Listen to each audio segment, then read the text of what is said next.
Hello everyone, welcome to the Anime Recap Media YouTube channel.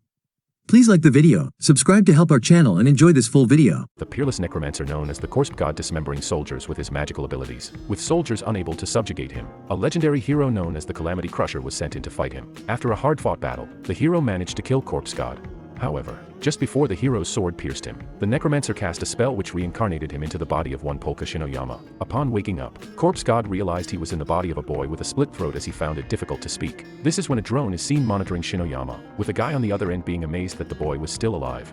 Corpse god, dazed by the new world he was in, walked around the city in awe of the architecture and technology. He was then apprehended by two cops due to his blood-stained shirt and his split throat, before they could interrogate him. However, a girl named Misaki Sakimiya came to his rescue and ran away with him. Running into a desolate alley, the girl then revealed that she was an assassin who was tasked with killing Shinoyama. Following this, she questioned him on how he was alive after she jammed a crowbar through his throat earlier. Corpse god then accessed past memories of his body and found out that this girl was the one responsible for the death of Shinoyama. Thus, he ran for his life being chased by Misaki with the intention to kill her target once more. Being backed into a corner, corpse god ran into a building that used to be a famous Yakuza execution ground. With his evil eye, he saw ghosts being present in a particular room of the building. This helped him activate his magical abilities, which he used to kill Misaki by piercing her with a gigantic skeletal hand. The episode ended with Calamity Crusher talking about his job still not being fully done. He felt there was activation of a spell at the last moment, which was akin to teleportation magic. However, his worries were put to rest with the body of corpse god in front of him, and the church saying that there was no trace of his soul being in this realm. A flashback of corpse god's life was shown, shedding light on how his own parents sold him to court sorcerers. From there, he fought as a necromancer until the empire eventually crumbled. After the downfall, he retreated into seclusion with the sole desire to live a peaceful life.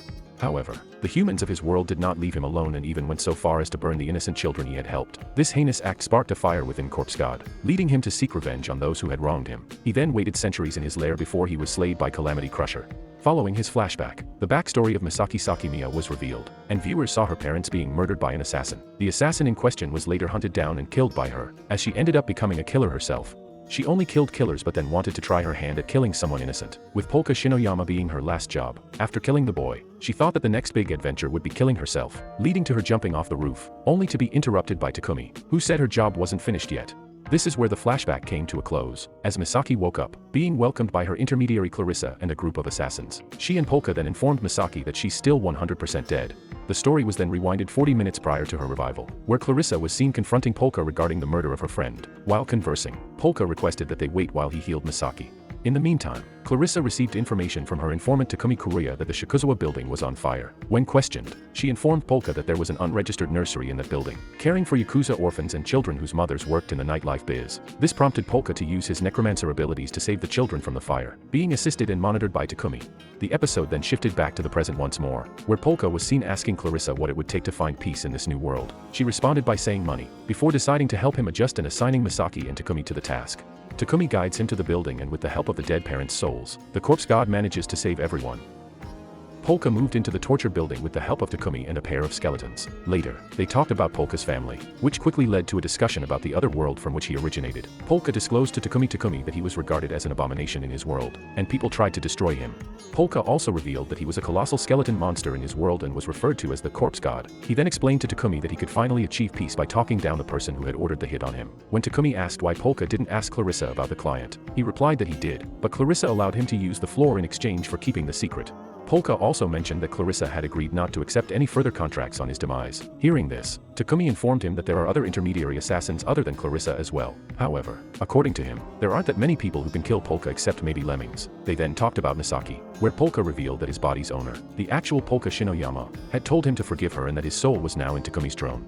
The three of them then talked about jobs Polka could be good at when a guy came to Misaki asking her to help him handle another gang's hitman. Polka accepted the job and the two of them went to the house the hitmen were in. However, they were ambushed and despite the trap, Misaki managed to handle multiple enemies pretty easily before getting shot twice.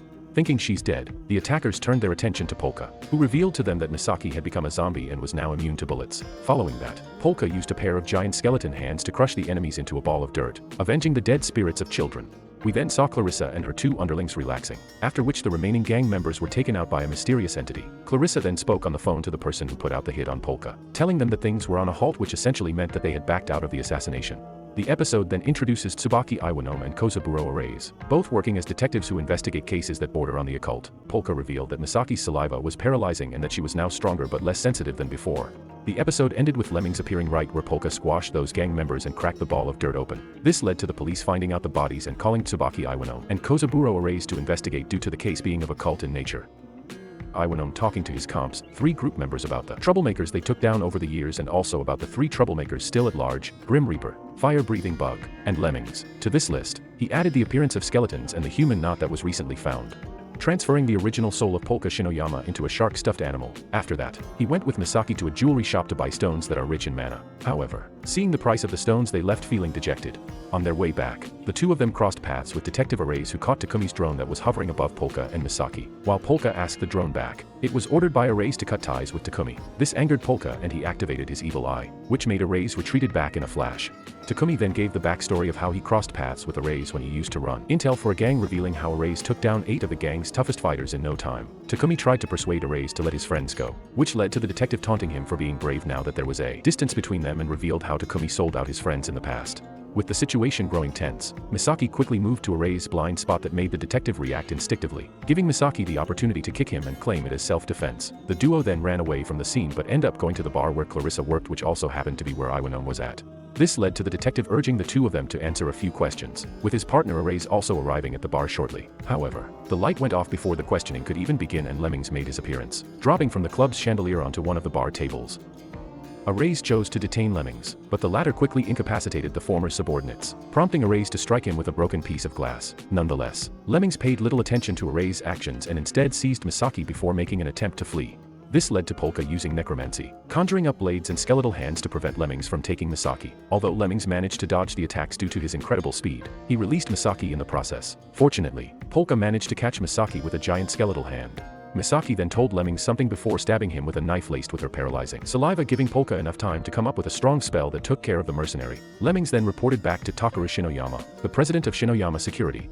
Polka, Misaki, and Takumi were then seen brainstorming business ideas for Polka to earn money. This is when they were provided with a business idea by the ghost Polka found in the basement and helped possess Misaki's mechanical pencil. The ghost, Hosoroji, gave them the idea to open a fortune-telling business. The idea was a massive hit and Polka raked in a lot of money on the first day itself. Later that day, Polka, Misaki, Takumi, Hosoroji, and the real Polka were visited by Polka's twin niece and nephew, Kazuki and Shizuki Shinoyama. Polka told them that they both have a future and that he'll protect them, while looking at the spirit of the ghost hovering behind the twins. Polka promised the spirit that he will go home tomorrow and protect the twins. He was then provided with information about Shinoyama Group by Takumi. The twins were then seen walking back to their car where they were greeted by Takeru.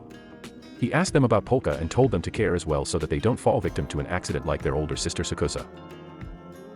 How was the video? We hope it was good.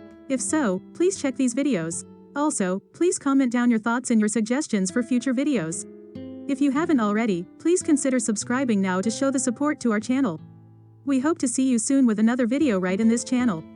Have a nice day.